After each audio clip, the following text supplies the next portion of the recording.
on it on stage. He says, "Man, this thing don't play as fast as what I'm used to, though." And who is that? You said Derek Truck, I think his name is. Derek Truck.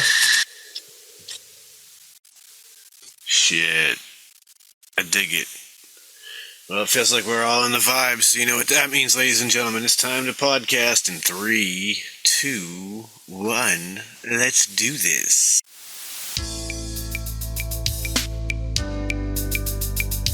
Ladies and gentlemen, I introduce you to Shedtime. What is Shedtime, you ask? Well, it's code for the consumption of cannabis, but it's much more than that. Shedtime's a state of mind. It's art, it's music, it's cryptocurrency, technology, it's food, it's vaping. It can be whatever you want it to be, as long as you're not letting the bastards get you down, not being a dick, and making it fun. When you're in the shed, it's whatever your mind allows you to create. So now let's get to the Shedtime podcast. Ladies and gentlemen, the air horns means it's time for another episode of the Shedtime podcast. So welcome back, everyone, and do us a favor: hit the like, the follow, the share, all of those cool things. Whatever platforms you're on, it really does help us out in the algorithms. And this week, when we teased it last week, we're going to dive into this question. Chris hit us with it 2 weeks ago now, so we've had ample time to really think about it. And I also have to chuckle, but I'm gonna let you go ahead and take over, Chris. Like tell the people, get us into this one. Okay, yeah. So I'm a daydreamer.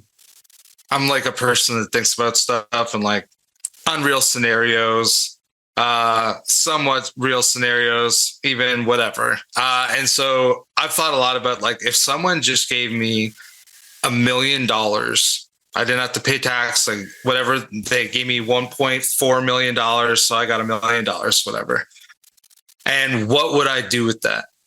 How would I like kickstart my life? How would I hide myself somewhere? What kind of shit would I buy? All that stuff, and like really spend $1 million to benefit me in what I feel is like the best way possible. Right? Some instant gratification and some long-term growth. Like, so what would you guys do if you got $1 million? Hey, I had said, like, I was literally crunching numbers to see like how realistic some of my thoughts were. And so like, I know for starters, maybe not quite half, but let's say like 350. That's going into high yield savings. So Okay, it's going into some sort of high yield savings. One, maybe it's a Roth IRA, something of that nature. But like something where I can get a good high yield on it and just not touch it for a while. And that way, that's kind of the nest egg. That's something that I, at my age, I haven't done any retirement planning at all. So like that money could be a great place for, retirement. And then, with what's left, I'm shopping for a house. And so, nowadays the house that's ideal for me, crazy enough, is $1 million home. You know what I mean? Like, not something crazy either. It's just like a like say 4-bedroom, 2-bathroom house. It's like $1 million house where I live now. So like with $500,000 plus still in the coffers, it's feasible to get into the mortgage for that home, and with the career I'm in, be able to maintain and pay for that home.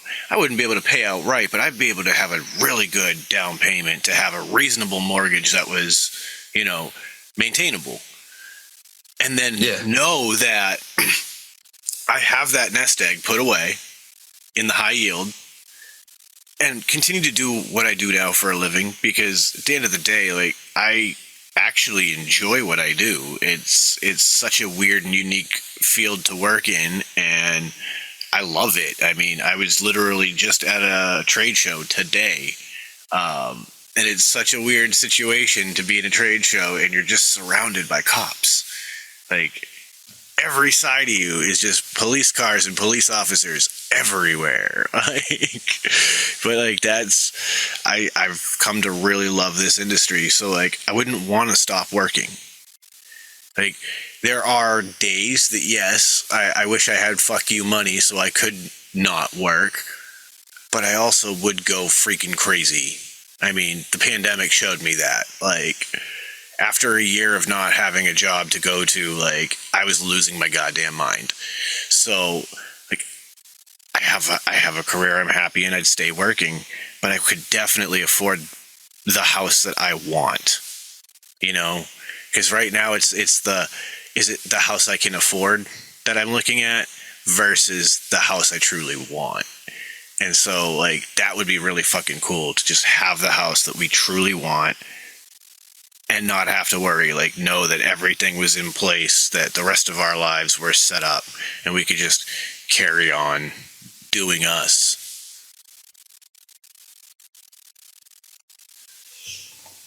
I like that.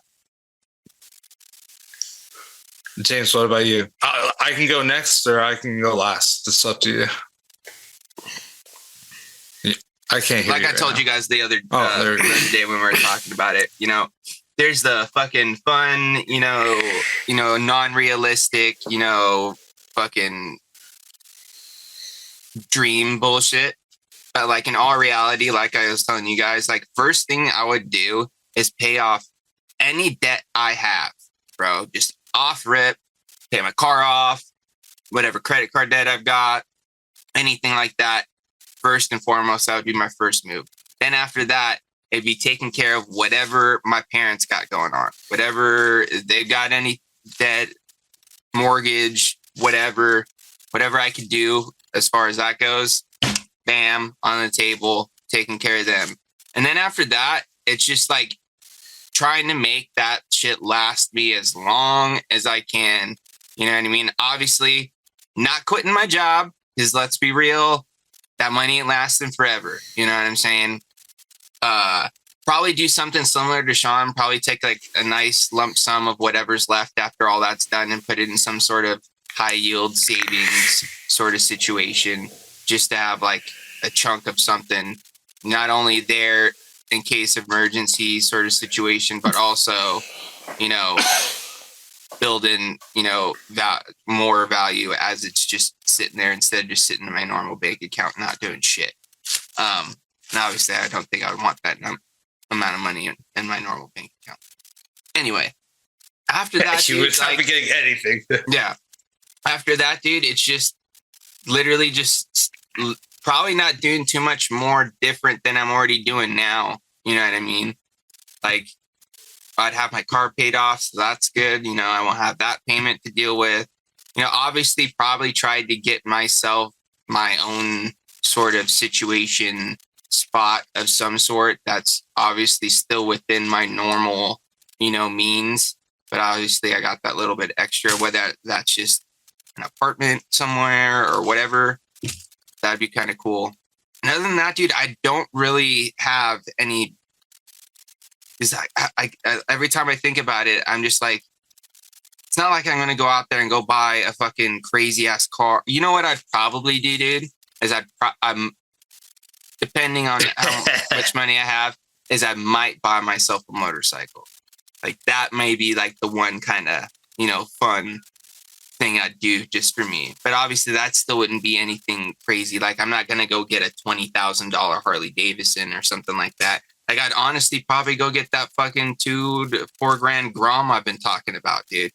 Oh yeah. You know what I mean? And then just be fucking chilling. You know what I'm saying? Or even maybe just get like I could even get a Harley, but just get like a, you know, just a regular, just fucking roadster sort of situation. Dude, you might have $250,000 left after everything you just said. Still, dude, like I 100,000, whatever. I wouldn't want to just fucking just spend, because we all know what happens, bro, when like people get large lump sums of money.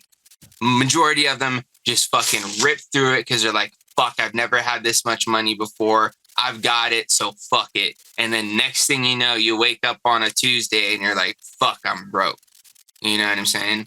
I don't want that to happen. But so like, yeah, but you said you put in like a high yield savings though, and like if Sean was saying, you know, you put in 350K. I'm just doing the math on that, like just for the funds right now, right? Like, let's say the high yield savings is only 2% because I want to play conservative just for the fun of this game, right? So if your high yield was a 2% APR, after 10 years, 350 turns into 426,648 because of the exponential compound interest. So like, that's only 10 years. 2%. I mean, you can move that money around and get like promos from banks, and they'll be like, get 5% interest for the first 3 months you have this account, and you just have to chill there for a year. And that's 100p. Like, what if it's money. A 5% interest, right? Like, if it was 5% interest just the first year, that turns into 367.5 from 350. Yeah, and so then let's say $17,500. And then let's say it drops to 2.5, right? Like drops in half. So then the next year's 2.5% interest. That now has turned into 376,687. So pretty good yield in just 2 years. Putting that money in that kind of a savings. Dude, like account. Honestly, if you did that and you like waited 20 years, even 15 years.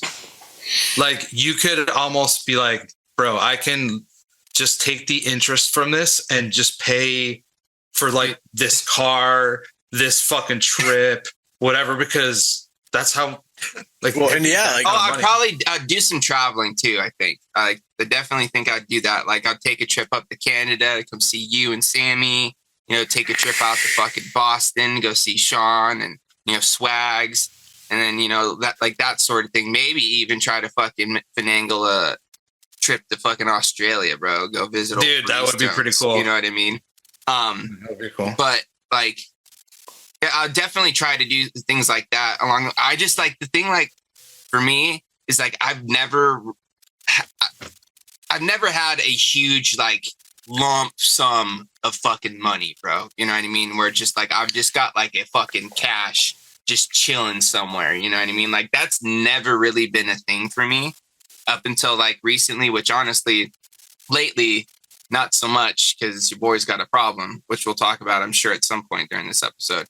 But like, so like those thoughts don't really like. I try not to like think about them because all it's gonna do is get me fucking so excited for these things that I know at certain points, like some of them are definitely not going to be obtainable. So it's like I try not to fucking like, obviously I would be like, oh dude, it would be sick if I had like a fucking Ferrari or whatever. Obviously everybody thinks those stuff, but like it's never like a realistic, you know, thing that I'm like, oh dude, like, yeah, like that's good. You know, and I don't know why I've never really set goals for myself, like just really in life too much, which is something I'm kind of just realizing while we're having this conversation. Because it's like I've never really thought like, oh, dude, I'm gonna have this fucking one point. I'm gonna have this fucking crazy nice 2-story house, fucking, you know, pool and a spa, and it's gonna have a fucking 3-car garage where I got a motorcycle, you know, my daily driver, and then, you know, my weekend car, you know, whatever that may be, which honestly would be a '69 Chevy Nova Super Sport. But anyway, but like those are also not cheap. Yeah, exactly, dude. Because like, yeah, dude.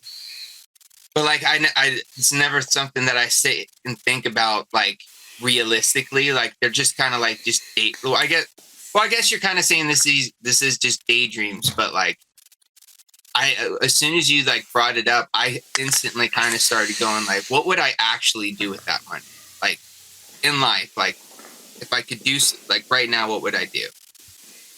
Oh, another thing that I'd do, I'd help take care of my fucking sister and my nephew, dude. Whatever I could do to fucking make sure that they're good, bro. Fuck. Like that. Family, number one thing is just taking care of my family, bro. Whatever I could do there, shit. I'm dude, just saying that's making me emotional right now. I mean, but see, like, okay, this is the thing that I'm going to say right now. Just after you guys have spoke, right, and you said what you guys do, and I will like go through what I would do, but just think about how we all will have talked, but you guys have talked about how $1 million could like legitimately change your life, and like so many things would be so nice just because of some of the things that you guys would do with the money. You know what I mean? Yeah. Like benefit, like it literally is $1 million still is life-changing money. And I was thinking about like how inflation and how things are so expensive. And like, yeah, it's not like the 90s if I had $1 million, where then you could buy a fucking brand new house, you could buy nice cars and still have tons of money. But I just think it's sweet. But Sean, go ahead. Sorry, didn't interrupt. well, I would just say that like I love that James's like immediate gut reaction is like help my family, because like Well, what the fuck else am I gonna do with it? well, bro? and that's the You know thing what is I like mean?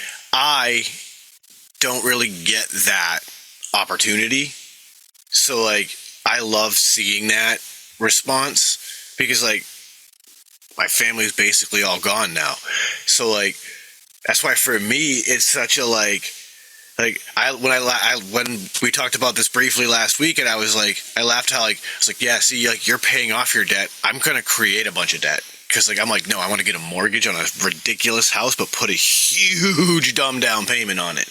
I was like, I'm gonna create a bunch of debt.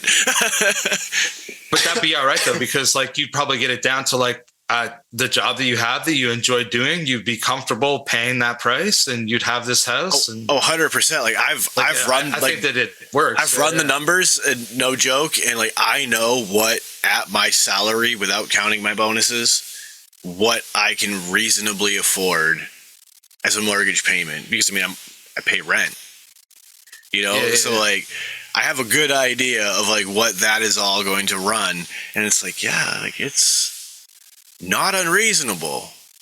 Like if you could get down to like, for me, plus you wouldn't have to worry as much about for retirement, because you got that little engine that could go rolling. Exactly. 10 years, $427,000. And like you pointed out, right? Like let's just say that's a 5-year thing, and then you have to roll it into the next one. Well, at 5 years, I can evaluate, like, do I just want to skim off the top, put the 350 back into another one, and let it just do it again? And every 5 years, I just skim that, 70K or whatever off the top and have some more playtime. Like, it's not a bad fucking way to live. No, it's not. Like, and honestly, that's actually like a perfect way to go into what I would do. So what I would do is that it's pretty cut and dry, man. Like I really just want to like make my life as low impact as possible and have things that I want and feel less anxiety about money. And so what I would do is I would build the house that I want. It'd be like a modest house, nothing crazy. Like I wouldn't go extravagant because I got $1 million. I would just spend maybe $250K, have it done. Then I would take like whatever it costs. I'm going to put everything into like American prices. So like that's what I would put, $250K American into my house.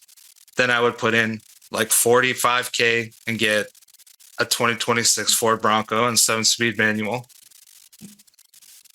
And then after that, dude, I'd probably give myself $60,000, the other $60,000 from that Bronco. And I would just put it all in the bank, like $750K, just put it in the bank. I got a fucking brand new vehicle that I'm not going to worry about shit. Oh, another thing I would do, I would get $10,000 worth of gas cards, because that will be insanely expensive to drive that vehicle. So I have to like pay for that in advance. And then after that, dude, yeah, I would literally put that in the bank, and I'd probably just supplement. I like my job. So if I could just supplement that 2%, back in 2% of $750,000. I mean, dude, the like off season, it's like I'm just giving myself $1,000 to $1,500 extra a month. Just the fact that you're off seasons because of what you do for a living would just be like coasting, cold chilling every year. Nothing to worry about. Oh, yeah, to sweat it. Yeah, do whatever the fuck and you I want. could even do it quarterly, so it's like bigger. You know what I mean? Like I just wait like every 3 months, take a withdrawal. I got 750K in the fucking bank. Let's go. I guess I wouldn't have that much. I probably have like 600, but still. The thing that's cool for you too, though, is that like because you kind of want to go that homesteading route anyhow, like. I don't want homesteading. I just like want country life, dude. Like I want to be in the country where I can go outside. I don't see neighbors. I don't got to deal with anybody. I got acres of land. Like I still want to have power, indoor plumbing, all that shit. Well, but like when I say homesteading, living. I mean like the ability to grow your own food, and if you want to raise some chickens and have eggs and that sort of thing. Oh yeah, like, I could have. Okay. But like that's what I mean by homesteading. Like like being like you've talked about it before, like being partially off the grid. Having some of your own generated power on your land, like because of those measures that I know you want to take. Like, I think that's amazing because that makes you conserve that money so much more. Like, that I think is beautiful. I hate paying everything. I hate all the things that you have to pay for. It's ridiculous sometimes, especially prices. So, like, I'm like pro that. I just mean, like, I won't have, like, animals. I will honestly won't even have chickens, man. Actually, that's a completely different topic. It's, like, about, if you could harvest animals and all that kind of stuff. And like, I'll just, on another time we can talk about that. But that'll take us too far away from this like $1 million thing. I would probably raise chickens on my land because I want to live in this town and it's a right to farm community. And like, I might throw a couple of chickens in a coop out back. Like having my own supply of eggs, fresh eggs all the time. So many I have to give them away. Like that's kind of a nice thing to have. It is, but dude, like that comes with it comes with more. I know it comes with some grave responsibilities at some point. Yeah. Okay. Yeah. And that's not for everyone. And it turns out that it's like definitely not for me. Like I don't know. Yeah, I don't know if it's for me. If it wasn't, I bet I know a motherfucker it is for. Like here, it's all yours. You do the job, you get the reward. Have fun. Yeah, but I mean, it's not always. I guess that is one way. You'd have to have someone on like speed dial send them like a Facebook message. I mean, like I said. I know a few people who are like this, so kill for hire. Like I could totally see me calling a few people I know and just being like, hey Bobby, here's the deal, come by, I got a chicken for you, you just got to kill it, and he'd be like, all right, bet, I'll be by in 3 minutes, Like, yeah, dude, I can't do that. And he'd invite me over to eat the smoked chicken after. Oh, that's fucking harsh, dude. I went by like this guy that I work with and he was like harvesting chickens and he was like, yeah, you want to come give me a hand? I'm like, honestly, I don't think that I'm going to be able to help you, but like, I might come over and like try, but I can't guarantee anything because like, I don't know. And I'm a little too much of a city boy. There, dude, he had this like chicken with like zipped, like bungee corded on top of a big old stump.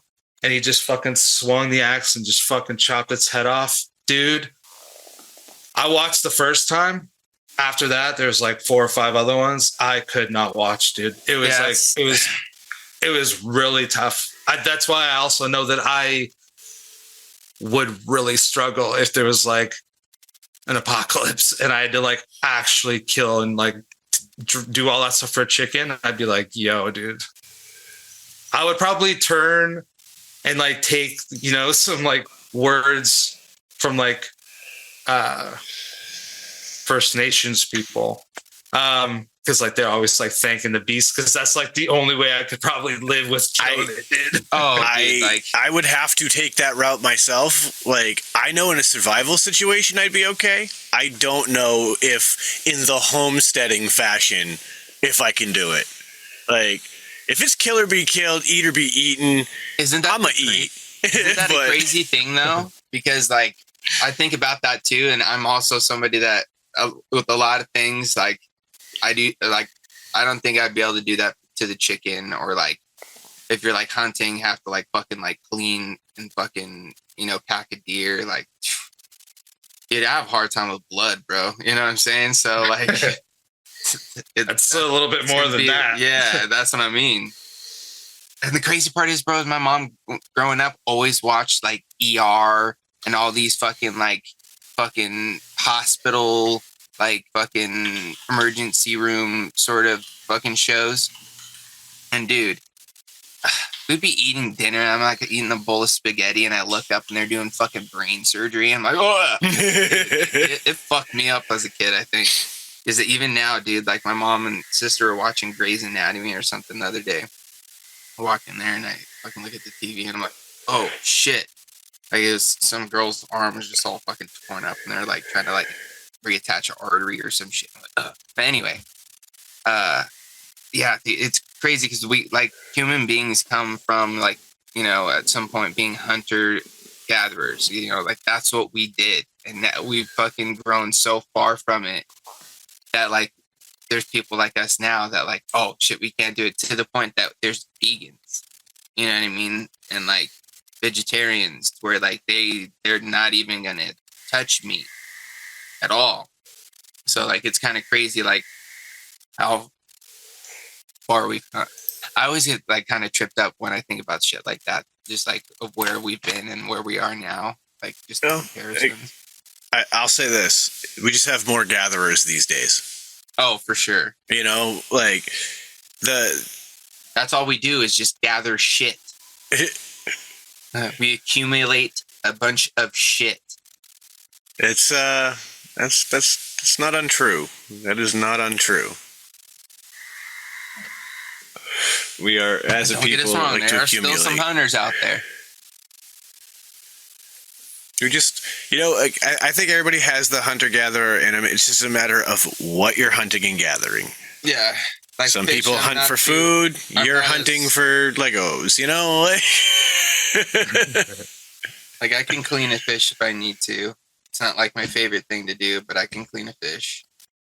It's about it as far as, like, fully, like, slicing something up or, like, fucking cutting something's head off or anything like that. Like I could do a fish. That's about it. Which is weird. Yeah, man.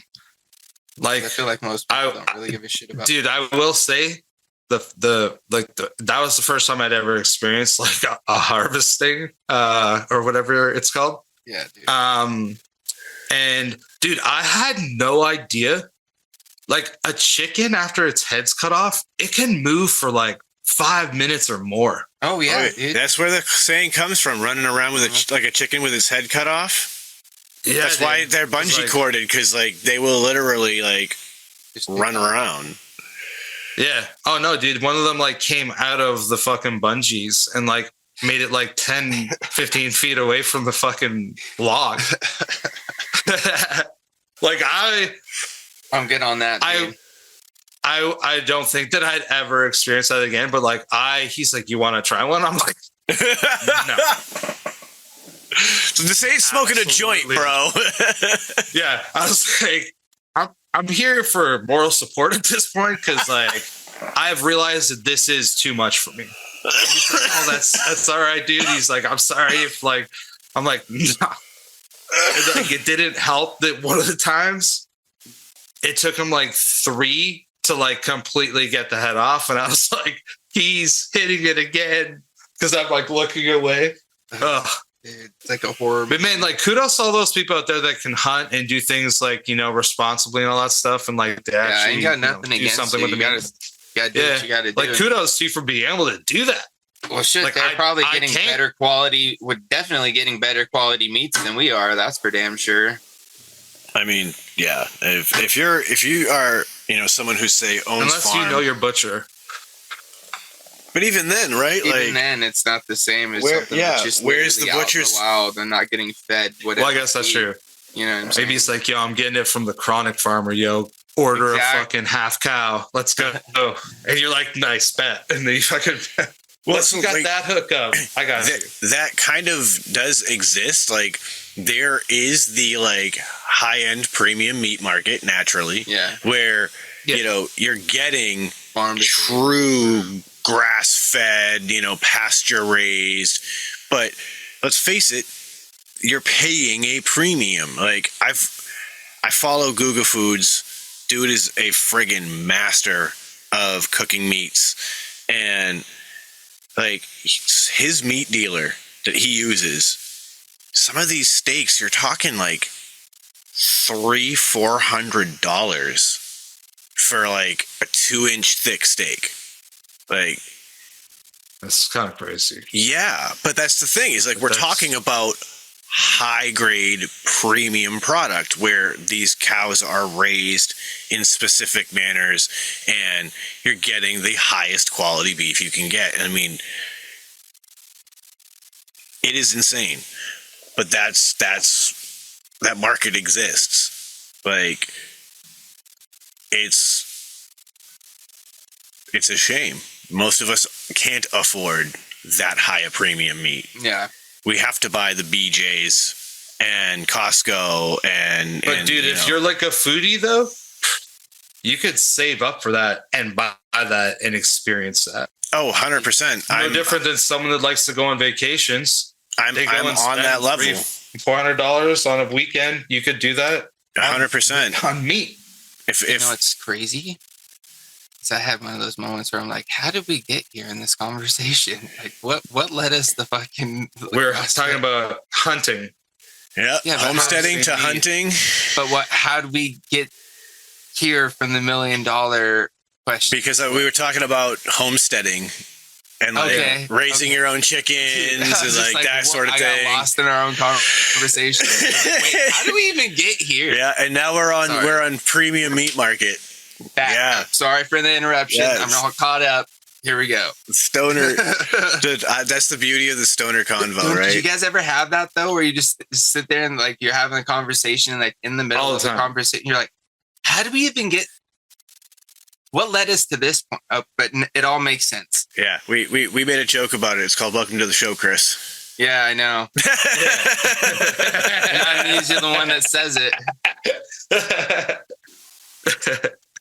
But yeah, Sean, I've seen that. I've never seen like anything that crazy because I haven't got like dove into that aspect. But I've seen like, you know, it'd be like a localish farm, but they might have like a bit more of like a reach. And so it might be they deliver within like 30 miles of this farm in every direction. And you can order like a beef box from them.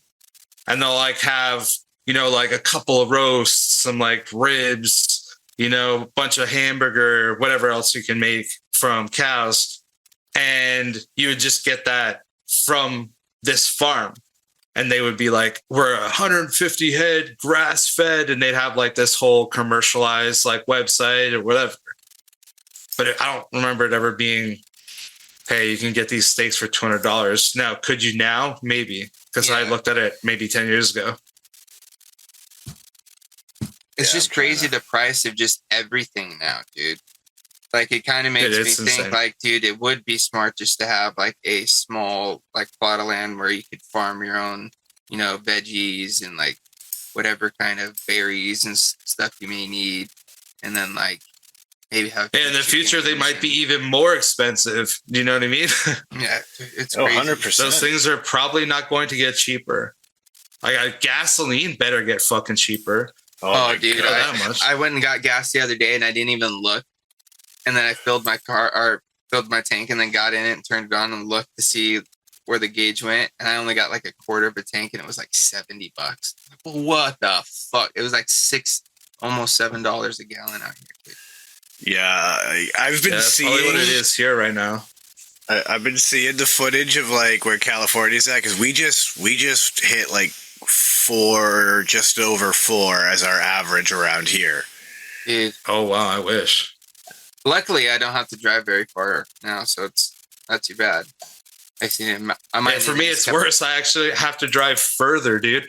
I put $35 of gas in today, And because I was on like, it didn't even tell me a range. It was like not available. And so I put that in, and I'm hoping that I can get to work and back this week for that $35. Like, I'm hoping. I don't even know if I will. Like, dude, it's gas, bro. The prices of everything, like you said, it is crazy.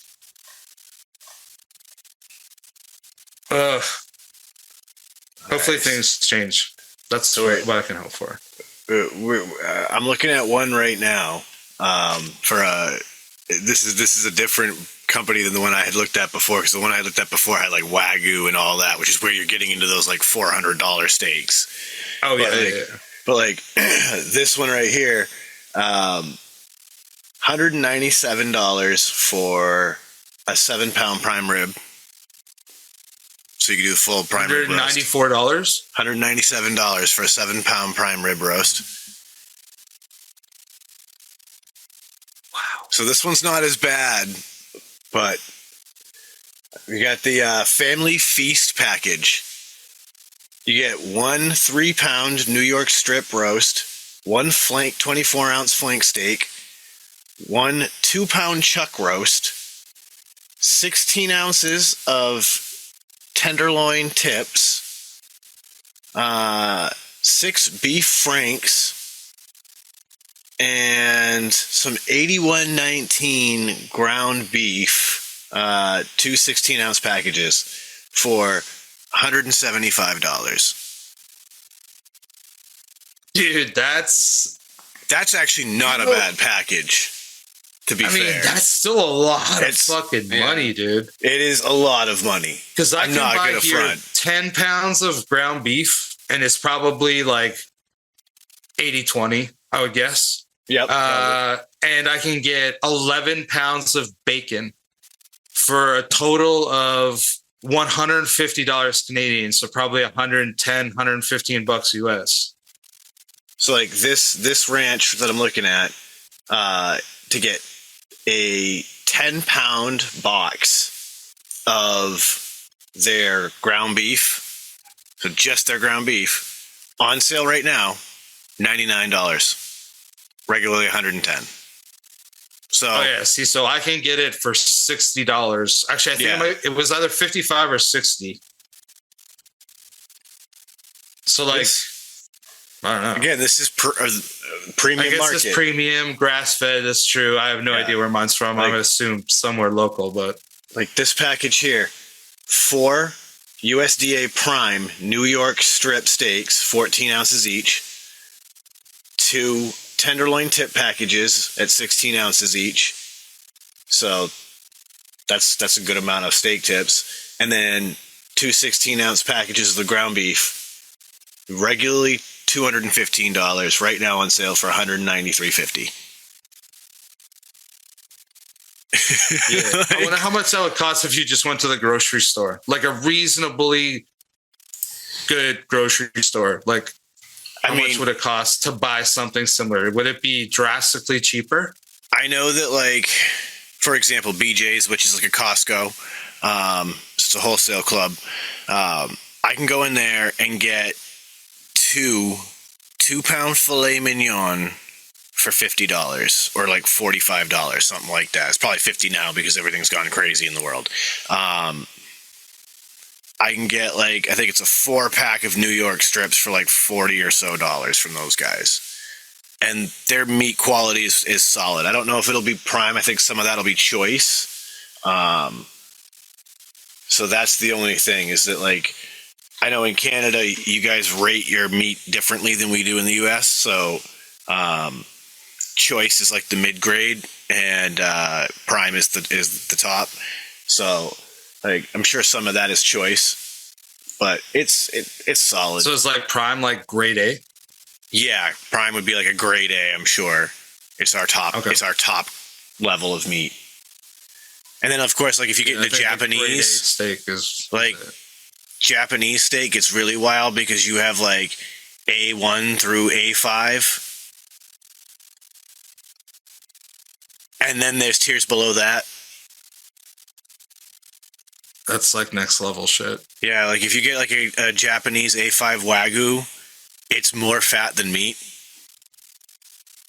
Oh wow! Like the marbling in that steak is incredible. It looks like a Damascus knife blade. Almost, yeah. Like kind of like. I'm pulling up pictures of A5 Wagyu so that you can see just how fucking beautiful and also insanely expensive A5 Wagyu is. Because this, while we're talking about premium meats, this is definitely on the premium.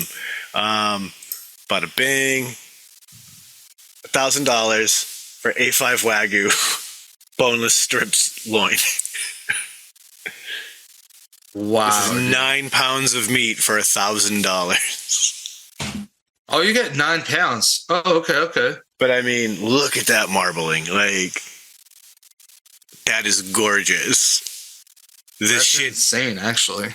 This meat like melts. Yeah, like your body temperature is enough to start melting the fat as you handle it. So like it's a whole other level of premium meat at that rate. Because now you're getting into like having to be very careful cooking it because again, it melts that fast. But if you know how to do it, yeah, they usually serve it on the rarer side, and it's just like kind of quick seared on the outside, just to kind of like heat it and get like the juices flowing. And that's dude, like, I want to actually get a steak and like cook it. I've watched like a bunch of Matty Matheson, and like I'm sure other cooks do it. They like basically put a bunch of butter in, and they're just constantly just like pouring the butter over the top. That's how I cook all my steak. Constantly. I've never once done that before in my entire life. It is. And I it is want to do it, but dude, I'll have to like save up for steaks, garlic bro. and some herb, whatever, like your herbs of choice in that, and just kind of go whole stick of butter, some sprigs of thyme, and like 4 or 5 cloves of garlic, and just spoon it and keep spooning it. And then basically what's happening is you're getting the browning and caramelization to add to the top of your steak when you're finishing it that way. And so it just becomes so luxurious. Because I sous vide my steaks, all I need to do is put a crust on. It's just the way I do it. Like, heat the cast iron super hot, melt the butter, and just baste the fuck out of it until I've got a beautiful golden brown on both sides. And then I have a perfect wall-to-wall pink on the inside with a gorgeous, nice, crisp crust on the outside. It's super flavorful because of that butter and herbs that have been infused. It is next level. a little bit of some actual herb in there too, bro. Have a good time. That's not a bad idea because it would definitely be such a short experience. It would activate. Use like some can of butter. Or shit. Just take an activated tincture and just drop that in there. Drop that in there. But yeah, dude, even just a fucking big old fucking spoonful of can of butter, bro. Yes. Mix that up on there, bro. A little bit of some herbaliness. Still throw that garlic and shit in there too. 100%. Savory. Might actually be fire. I like using weed as a just flavoring herb in red sauces. Like if you're making like a good pasta sauce for spaghetti or something. I can see that working. Yeah, just take it like a half a gram in like a big pot and just crumbling it in so that you get those terps to just add to it. Oh, you imagine a GMO in that? Stop. That actually wouldn't be that bad at all. That would be the perfect strain, dude. Mm-hmm. Mm-hmm. And this I actually do like, I like pasta with fucking mushrooms too, man. Like a nice red sauce with mushrooms. I personally like that. I don't have to have that, but just like some chopped onion and then some mushrooms, I'm in. I used to eat, that was part of how my mother would make a red sauce. So like I grew up with it. I loved it. My wife does not eat mushrooms. texture problem. Mm-hmm. When I blend everything with an immersion blender, so I could put them in there and get that flavor and everything still. And you'd never know. Well, as long as like Lizzie doesn't mind the flavor. Well, she likes MSG, and that's all that cooking mushrooms are, is just MSG bombs. I mean, fair. Their nature's MSG, and you just do it one time and don't say anything, and she's like, "What's different about this?" 100%. Like, do you like it? Because that's how I'm able to amplify my pasta sauce these days. Is like I go full Italian Nonna. I buy the whole San Marzano tomatoes, and I hand crush them and cook them in the pot after I've like caramelized some onions and then bloomed some garlic in that. So that way, like, I get that like real authentic old world thing going. But then once I get all that to that point, that's usually when I hit it with an immersion blender so I can smooth it all out and finish it. Then, you know, once I put my cooked meat and everything in there and make a nice meat sauce or whatever, like, it's magnifique. But, like, yeah, I have kind of dialed in my red sauce to one of those things where, like, I'm pretty happy with it. But now I need to dial in an actual, like, pizza sauce. Because, like, my red sauce meat sauce is fantastic, but you're not supposed to cook your pizza sauce technically because it's going to cook in the oven. So, like, I have to dial that in. But you can, though. You can. Oh, and I think you can, like, half cook it. I was going to say, I think you should par cook it so that you kind of know where your flavors are going first. Mm-hmm. But, yeah, like, I have not played with just, like, a pizza sauce for, like, when I make calzones and shit like that. So that's like one of my next moves for that realm. I'll say that you can make like a pretty decent one with like maybe 4 or 5 ingredients. Oh, it's like salt, pepper, olive oil. You know what I'm saying? Like, no, like that, like that's the thing. You need to add sugar. If you want to use sugar, you can. I'm going to give away my favorite secret to get around using the sugar, and I think it's a little bit better. What, honey? No. Either applesauce or apple juice. Because what they do is they impart that little bit of sweetness to take the tinniness out of the tomatoes. Because obviously they've been sealed in a tin, and that's a big part of why we do that. Otherwise, you're just going for a sweet sauce, which by all means, if that's what you're doing, go for that too. But it imparts no extra flavor, and it also has the added effect of cutting some of the acidity. So you still have the acidity of the tomato, but it's not as aggressive. Mm-hmm. So it's easier on your stomach when you eat it. And the applesauce is nice because it doesn't thin your texture. So if you've already got it to a consistency and you're like, ooh, I need to add add the little bit of applesauce because it's got that little bit of chunky, you know, it's a thicker, more viscous sauce to begin with, and it won't thin where you're at. Whereas if you're like, I got room to thin it, you could pour the splash of apple juice in it and let it cook out a little bit. I just had a high thought. Speaking of apple juice and applesauce, do you think applesauce is made from the byproduct of making apple juice? I would say more than likely. I would assume that that's probably, yeah. Okay, continue on.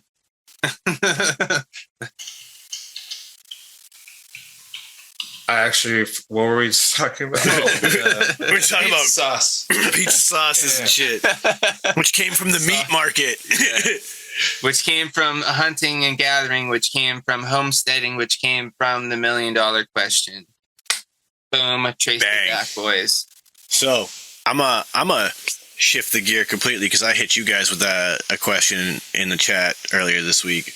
My wife and I had this conversation because I made, this crack. I was like, yeah, you're in your Disney villain era. And we laughed, and then it turned into the question of like, all right, well then, what Disney villain would you be? And so I'm posing that question to you guys, like, what Disney villain would you be? Pops in my head just as you're saying it right now, and it's only because I was told I looked like him growing up as a kid, is Sid from Toy Story. Sid Phillips.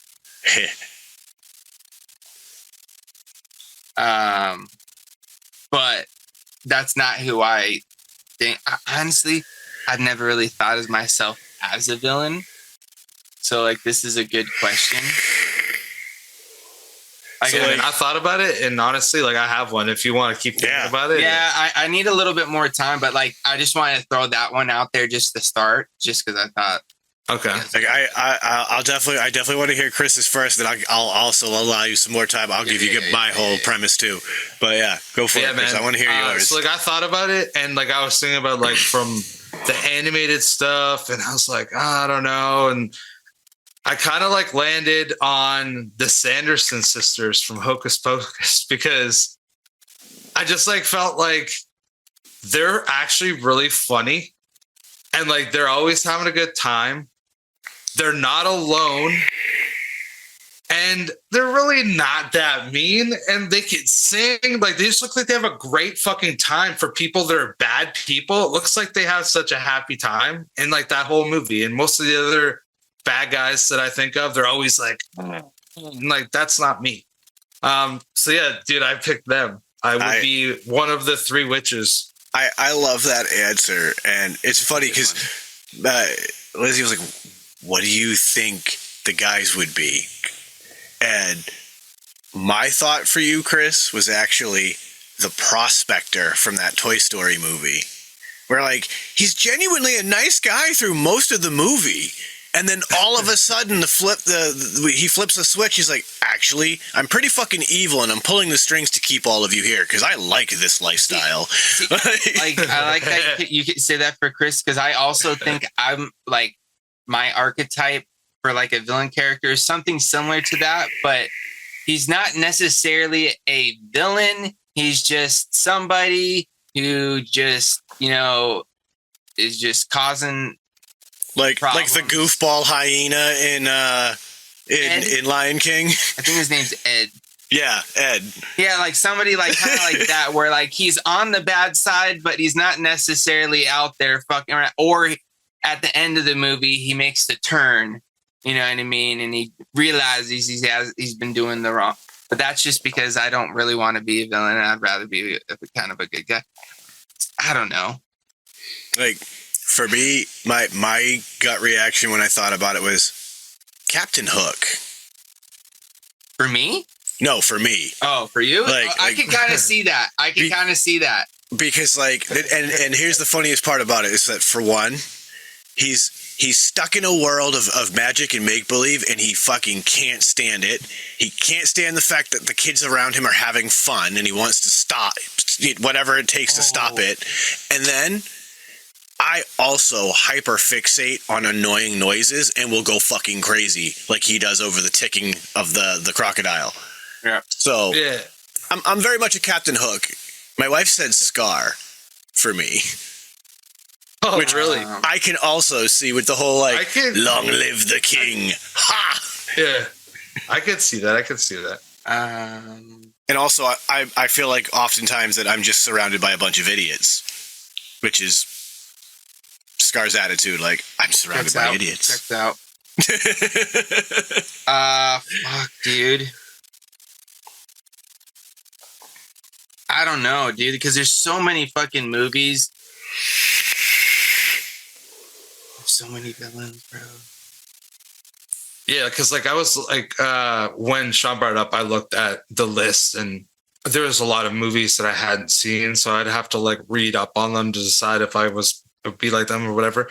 But I've seen 20 fucking Disney movies at least. I have like a reasonable amount. I actually almost picked Ursula from The Little Mermaid, but I went with the Hocus Pocus. See, and I don't want to like cop out and like go with like a big, like crazy, like Because obviously there's the Star Wars franchises. There's some good villains there that I could pick.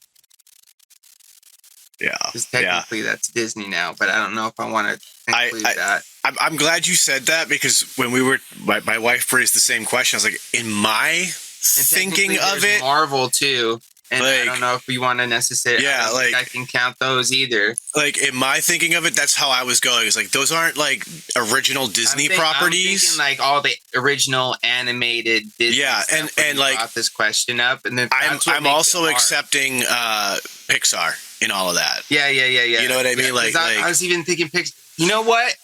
Syndrome.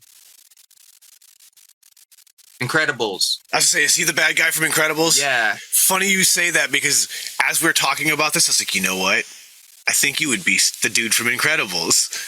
Yeah. He's like the kid that wanted to be Mr. Incredible's sidekick, but Mr. Incredible blew him off, and then so he turned into his arch nemesis. Yeah, turned into his arch nemesis. I love it. Yes. Yeah. I could see that being your villain origin story too. Like, you got burned for the last time. I don't know. I don't know if that's a Disney property, because I could have said Megamind too, because technically he's a villain, but in that story he actually becomes a hero. But I think I'm gonna stick with Syndrome. I think that's a good pick. It's a good one. It is a good one. There's some that, and I kind of look like him too. So there's some interesting ones out there. Yeah, man. I was like trying to remember originally. I was like, oh man, the Jungle Book. There was like a snake. Yeah. You know, I couldn't remember what the other one was, and I was like, I'm pretty sure that like the snake's name was like Ka. Yep. Is that what it is? Yeah. And I was like, oh man, that'd be cool. But like, dude, it's been so long since I saw the Jungle Book. I gotta watch Hook again. Remember how he sound? Like, yeah, I would actually watch that again too, just because every once in a while I like to see like movies from my childhood, and I probably haven't seen that. Well, exactly. I haven't seen it since the 90s, and to the point that I looked it up to just like refresh my memory on it, because I was thinking about, being Captain Hook at that rate, and I was like, holy shit, that's Dustin Hoffman as Hook. Yeah. Like, dude, and what's her name's in there as well? And she's Julia Roberts is Tinkerbell. Yeah, no, Julia Roberts is Tinkerbell. That blew my mind too. But that's not what I'm talking about. One of the pirates on the ship is actually played by a female actress. What's her fucking name? She's God damn it, dude! I can't. Dude, I haven't seen that movie in so long, bro. Right? Like, I'm gonna have to Google it. I need to know. Well, like the kids in that movie are probably like close to my age. Like, when did that movie come out? 91, I think. Yeah, so if it came out in 91, I was 11 years old. Yeah, 1991. Yeah, like I was still what I would consider a kid. 11 years old, you're still a kid. Yeah, like it blew my mind, because like when I think about that Hook, I don't see Dustin Hoffman in my head. You know what I mean? Oh, Glenn Close. Oh, really? Okay, Glenn Close. Yeah. Yeah, she plays. What's it? Gutless? Gutless. Holy shit!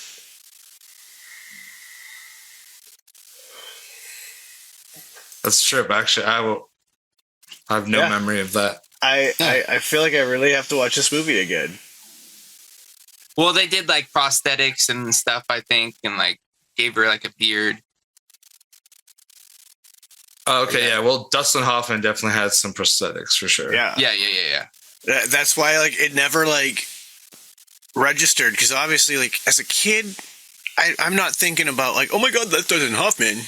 Like, it's like, oh, Hook, it's great, But like now as an adult, I'm like, wait a minute, like my brain wanted to think that was like a Tim Curry role or something. You know what I mean? Like one of those people. I had no idea it was fucking Rain Man. Like, holy shit! Kind of blew my mind too, because in my head, I was like, yo, fucking Rain Man. I was saying that before you said it. It's like, it's fucking Rain Man is Captain Hook. Yes, like that was what And like fucking Rain Man was probably right around that time too, I would figure. 1988. There you go. Yeah, bro. Like years after Rain Man. So like, Well, he was in that. boom. What was that movie he was in where he like is like in university and he like sleeps with a teacher or something like that? It's like the freshman or the. About to pull up What's his that? IMDb as Do we you know speak. what I'm talking about? Oh, Graduate. Is that Which one are you talking about, Chris? Graduate?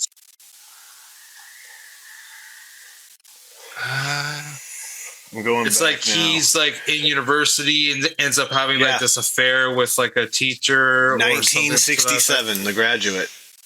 Yep. Yeah. Who's the leading lady in that? Is it Jessica let's Tandy? see. You have Anne Bancroft and Catherine Ross. Okay, so it's not anybody that I remember off of name.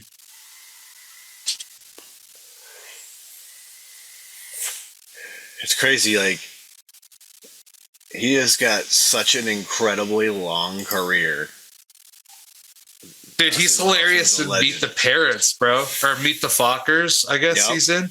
Yep. Like, dude, in that series of Meet Those, he's hilarious.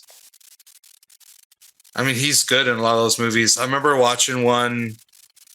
It might be called Deep Throat or something. He like plays like a reporter back in the day of like the whole Deep Throat thing. Yeah, it's true. And I forgot, Him and Robert Redford. he's also in a Simpsons episode. I imagine that like almost every A-lister at some point will get on there. Yeah, he's the voice of Mr. Bergstrom. That's the teacher that Lisa falls in love with. Oh, okay. That's a riot. I forgot about that. Yeah, I Heart Huckabees, Meet the Fockers. He was in a series of unfortunate events. Showed up in an episode of Curb Your Enthusiasm. He was in the Kung Fu Panda series. He's in Little Yeah, I think that he had like a pretty big run in like the 70s and the 80s. Oh, dude, his 70s and his start, Naked City TV series, 1961 through 1963. He was in 2 episodes. Then TV series The Defenders. He was in 2 episodes from between 62 and 65. He's in a TV show The Nurses in 1965. Then a couple of TV movies in 66. Some more TV work in 66 and 67.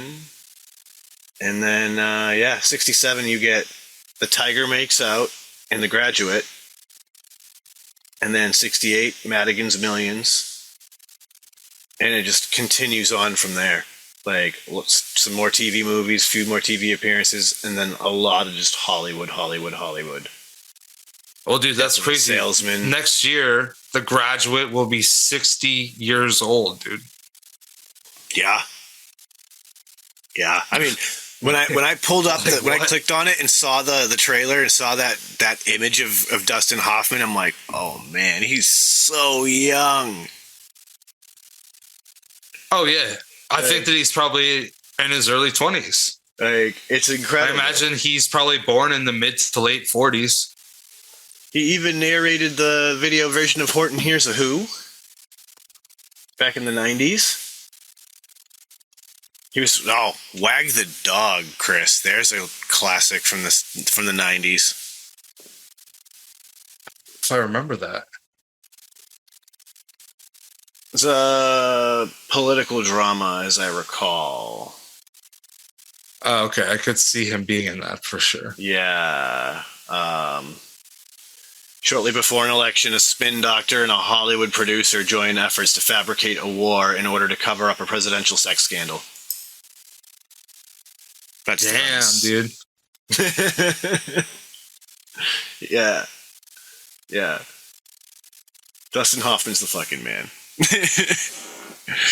But I feel like there's like so many actors that I never really think about, and then they got brought up like right now.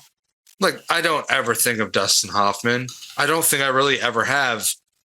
But going through some of those movies, like I can remember them perfect. Like Rain Man, I can remember so many lines from that movie. I don't even think I've watched that shit since I was 20 years old, but I can still remember it so much.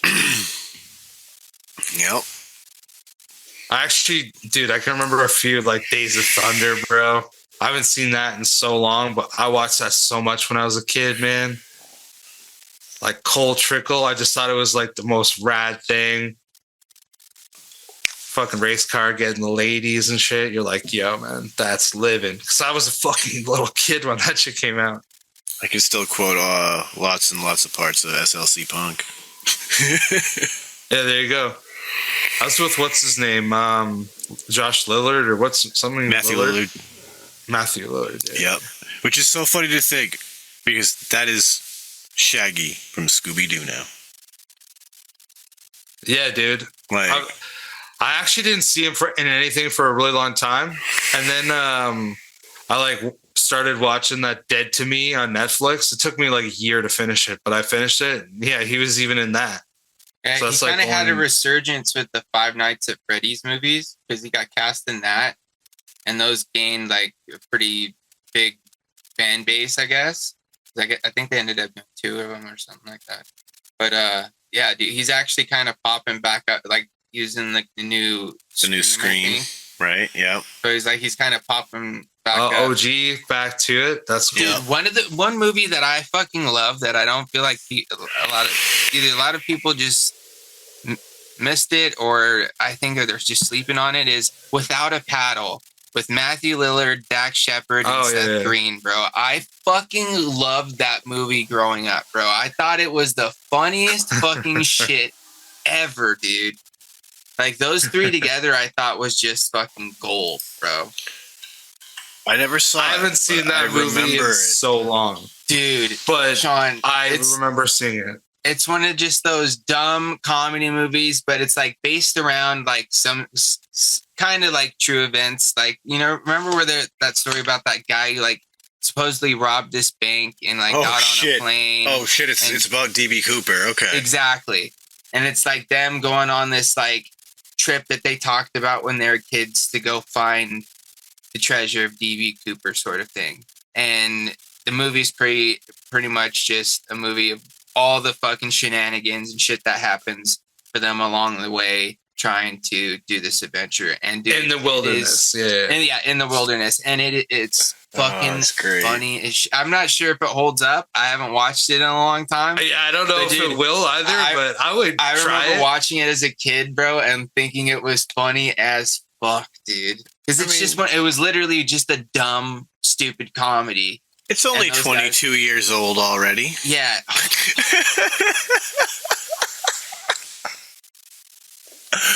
Oh my god. Damn, bro.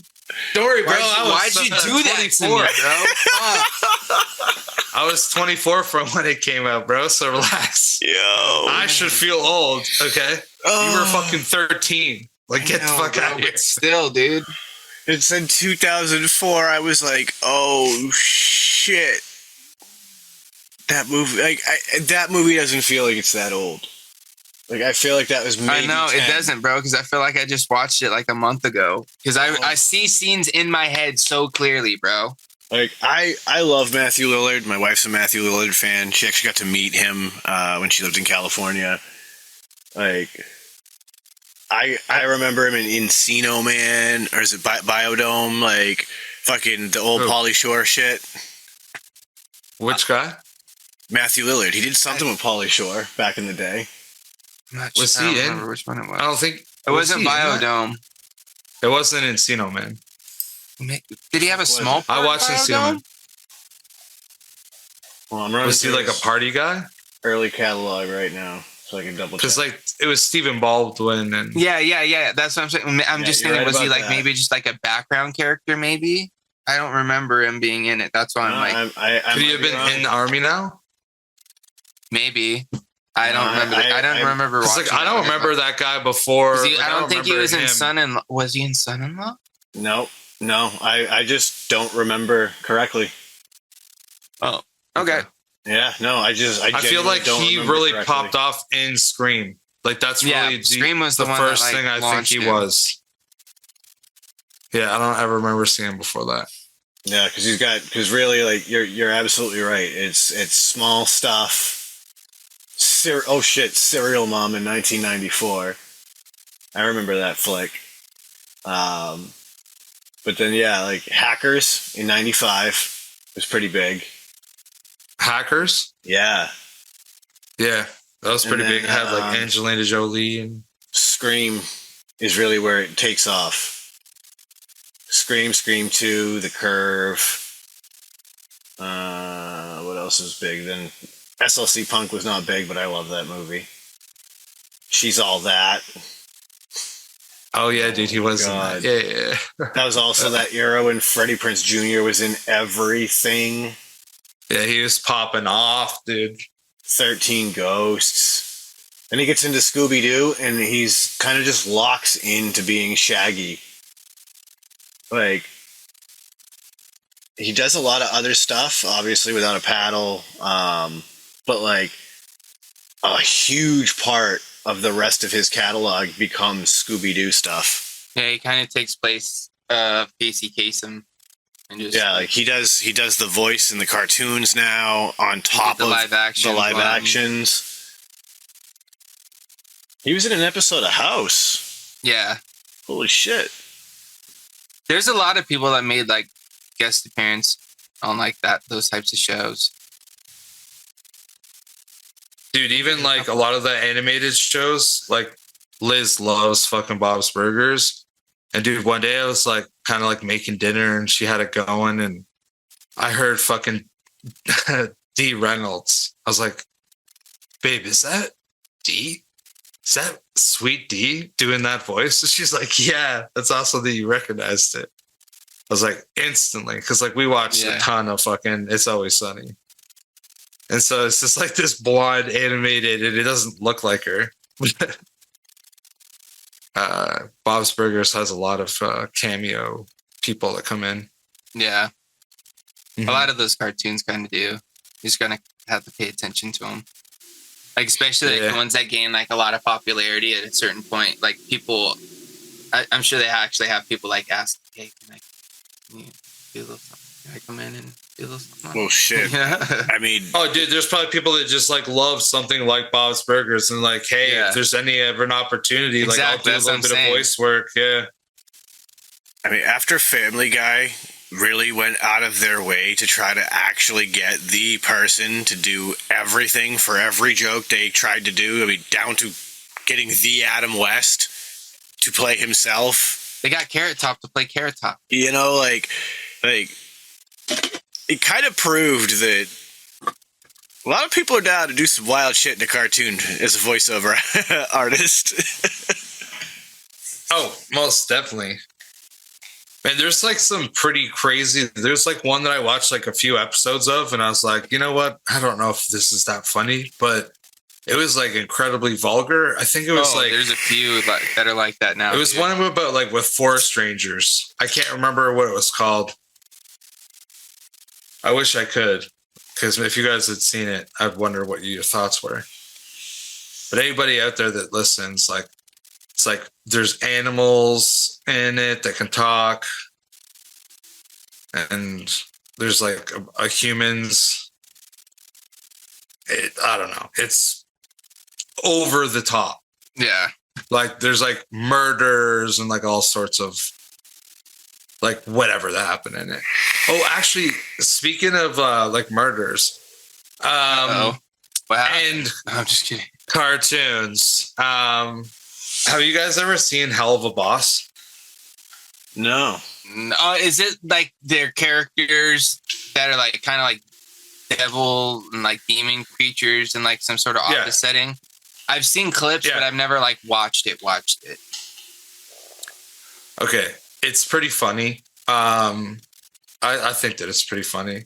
Like sometimes it's a little cheap. But aside from that, like I think it's pretty funny. And the reason why I found it is because I was watching Has Been Hotel, and I liked it, and I was like, I personally like it. Like it's an interesting story, and like there's singing in it, and I don't know. It's like it's kind of like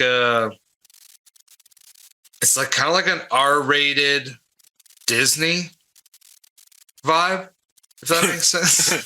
That's a great weird description. Yeah, because like there's like murders in it. There's swearing. There's like a lot of sex talk. So like it's definitely not for kids. Like it's an adult cartoon. And same goes for Hell of a Boss. But Hell of a Boss is more like, so there's imps, and like that's what they are. They're like imps, and like they're like kind of like in hell, but they have the ability to go like up and down, all that kind of stuff. And they basically, the main guy decides that he's gonna just like be a hired assassin. So people from hell will be like, hey, I'll pay you money if you go kill this person on Earth. And so like that's basically the idea of the show. And some episodes are like 10 minutes long. Some might be 18. It's like fairly quick, and it's pretty funny. Yeah, I don't know how we got there, but I have seen there's that. I have seen like memes using these characters and never once questioned where they came from. But now that I see this, this is very telling. All right. Yeah, so it's like I think you might like it, you might not, but anybody out there, just give it a try. They're made by the same woman. I think her name's like Jillian Pedrano or something. But they originally like Has Been Hotel was like all self-funded, and then they after years, like I think the pilot came out, and it was like 5 years before it got released on Prime. They bought like the season 1 of Has Been Hotel, and then recently, maybe in the last 6 to 8 months, they let out season 2. Oh, but it's pretty good. Sorry, I always fucking jump in right in the middle of somebody saying something. Go ahead though, I'm done.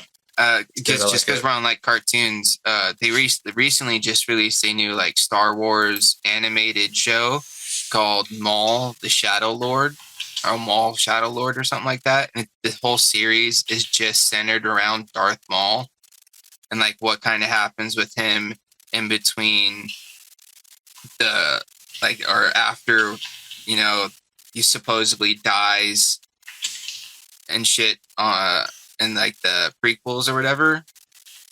And dude, the first 2 episodes are pretty fucking sick so far.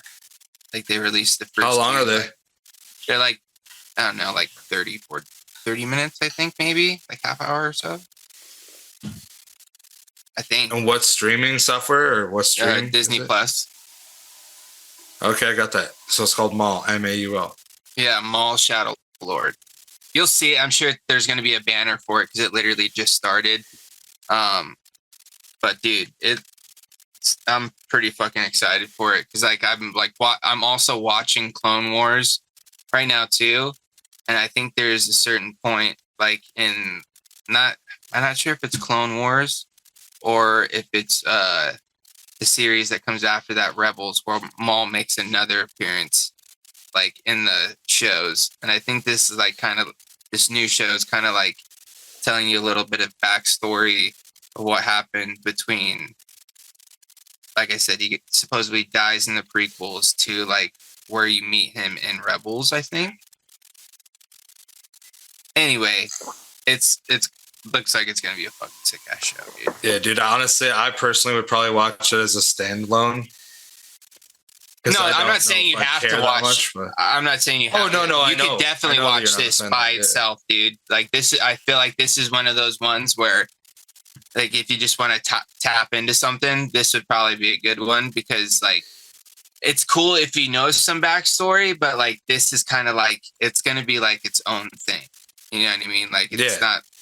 Like I'm sure there's going to be tie-ins and things, but like if you just want to watch it just to watch it, I feel like it's going to be good enough to where you'll like it. I think. I'm actually looking forward to the next season of Wonder Man. Dude, I didn't even realize they were doing a season 2 of that.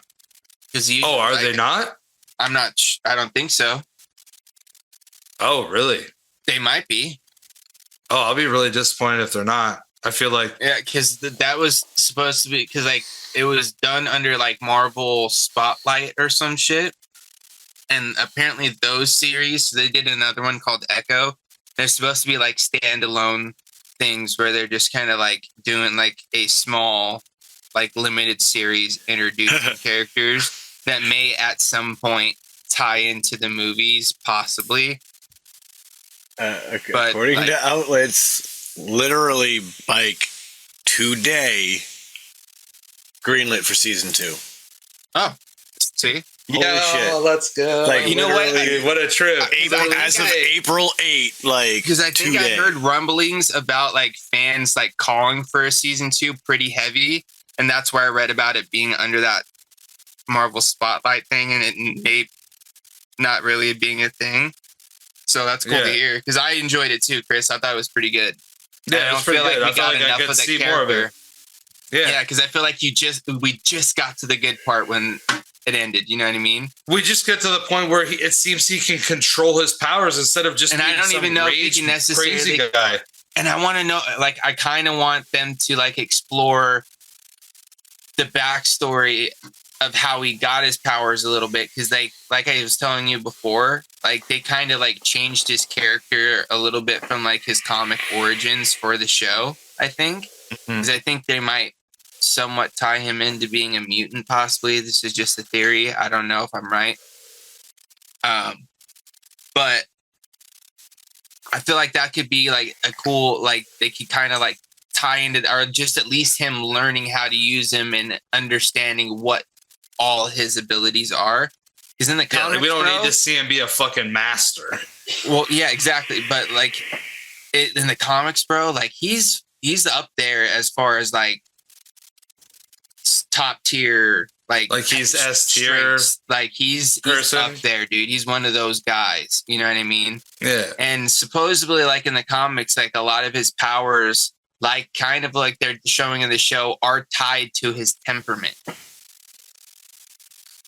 So depending on how he's feeling about a situation affects on how much his power, you know, does whatever it does. You know what I mean? Yeah, like it in the show that we watched, like when his emotions Spoilers were high, for really anybody. hard from yeah, we won't like say everything that happened, but like you could see like there was certainly things that could have been explained more, but that's pretty cool. This should be season 2. Can we do a quick brick block real quick? Yeah, what you got? Well, first off, I was telling Sean beforehand. Let me just grab this real quick. Actually, I gotta grab a couple things to talk amongst yourselves for a few seconds here. Well, shit. I actually watched somebody do a short video on them casting a gold minifig earlier today. And that shit was cool as hell. But all I could think is that there's got to be some minifig collectors who are wincing at the idea of just straight up destroying an actual Lego to make a mold to then pour your gold minifig. But it was cool as hell to see when it was done. So, I believe that. Dude, this box is huge. So I got myself something cool for a pretty good steal. I've been wanting a version of the Millennium Falcon pretty much since they started making them when I was a kid, but just could never fucking afford them because they've always been like almost $200 for one. Well, your boy got himself a steal, dudes. Because I paid $60. That's right. 60, not 160. Just 60 for a Dark Falcon, bros. Check that. And so will that be something that would fit in one of your showcases behind you or no? Hell no, dude. This thing's huge. Okay. Well, it's not huge, but it's pretty big, dude. It's at How many least like pieces is that? 1,500, almost 1,600 pieces. Oh damn, dude. Because dude, check this Okay. out. Dude, I'll show you the back of the box. The back So of the that's box. like an afternoon at minimum, right? Oh yeah, dude. Look at the. You could open it up and it's got like a full interior sort of situation. Of course, caveat, to the price tag. This didn't have any of the minifigures that it came with because, like, we've been talking about with my whatnot habits. People buy sets to then open the bags with the minifigures in them, take the minifigures out, they seal the bags back up, and they sell the minifigures singles or on their own, and then sell the sets as open sets where you can get them at a crazy discount like I did, because this is like $180 to $150 set depending on where you buy it. Yeah, like I said, I got it for $60. It's brand new.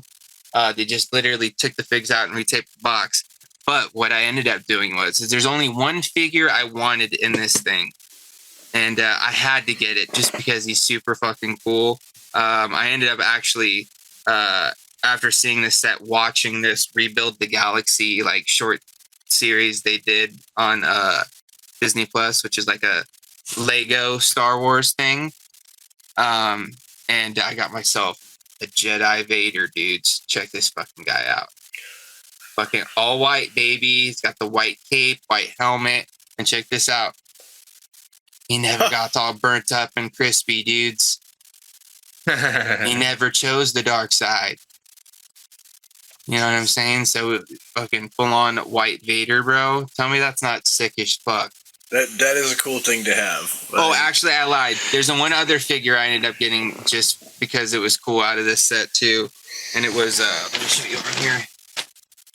Darth Jar Jar, bro. I had to get a Darth Jar Jar because this like thing has always it's been a fucking like conspiracy theory within the Star Wars lore for a long time, where people kind of think that Jar Jar might have been a Sith Lord, because if you notice, whenever Jar Jar was around, a lot of weird shit would happen. Yeah. So like they kind of thought he was just like playing the idiot sort of thing. So like it was like a huge thing where people like even like I think wrote like comics and stuff about it.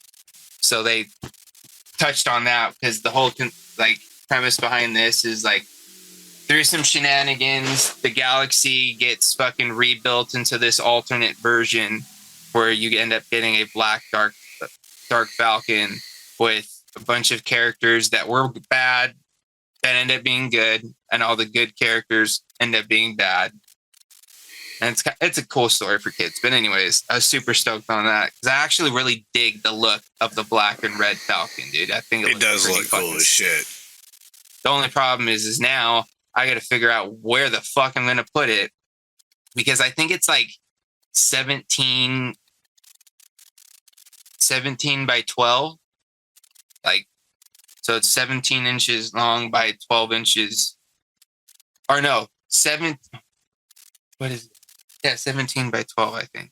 So it's like, it wouldn't even fit on my bookshelf if I even had it like sideways where it was like long way, because it's still going to hang off my fucking, that windowsill like an inch and a half. So I'm going to have to figure out what I'm going to do with it. Dude, ceiling mount. Have it just That's like what Adam said. Adam said just fucking hang it off the roof with a fucking fishing line like back in the day. I'm like, yeah, I can't do that, dude. One earthquake, that thing fall down and hit me while I'm sleeping, dude. I'm done. Wait, don't put it over your bed. Yeah, well, I don't have anywhere else to fucking put it, bro. What am I gonna do? Hang it up? The only other place is right where I'm sitting right now, dude. Danger. But yeah, dudes. So yeah, James, I think that you need to stop and before you get to the point where like you're filling up a storage unit with Legos. Oh, I'm not. No, dude. That's when I'm going to step in. Point. Okay. All right. No, well, I'm only going to. I'll step in there. Like, I think I'm definitely going to be done for a while because I've definitely spent a good amount of money. I'm not going to lie to you guys, but also like I just don't have. I don't want to buy things that I don't necessarily have space for. Like I'm going to be able to find somewhere I can put that, to be honest. I want to get a case for it, really, kind of before I build it, because I don't want to have to sit there and like fucking dust it off all the time because my room gets dusty just because I live in the desert. It's in the air. So I kind of want to get a case for it because I'm just getting like there's a wall mount thing I can get that's got like this cool like silhouette sort of situation, and it's got like a fucking plaque that says like Dark Falcon, and you can kind of like hang it on it, and it just like hangs on your wall like some wall art, and it looks kind of fucking dope. But with that I gotta worry about fucking dusting it all the time. That's why all this shit's in cases. I still gotta find one for my AT OP or whatever that fucking thing is. Oh, I will. Full disclosure too, I do also have an ATET coming, or ATTE, which is another one of them, those walker things. But I got and that. Is that like a hat or something? No, it's a Clone Wars. Here, let me I'll just pull it up on the old Googles. Yeah, it's a predecessor. Lego. No, well, kind of. The clones used it. Let me just, here we go. This is a good picture of it. It's a cousin to it, for sure. Yeah, let me do this. Screen share. It's this thing right here. Oops. Why did I do that? It's like a little walker. Oh, okay. Yeah, okay. And then you can it's like a open it 4-leg up. walker. Yeah. Got a turret on the top. Cockpit for your pilot. But like the Dark Falcon, it's a similar situation where it's just the set and none of these minifigures, which is okay because I already have all of these minifigures.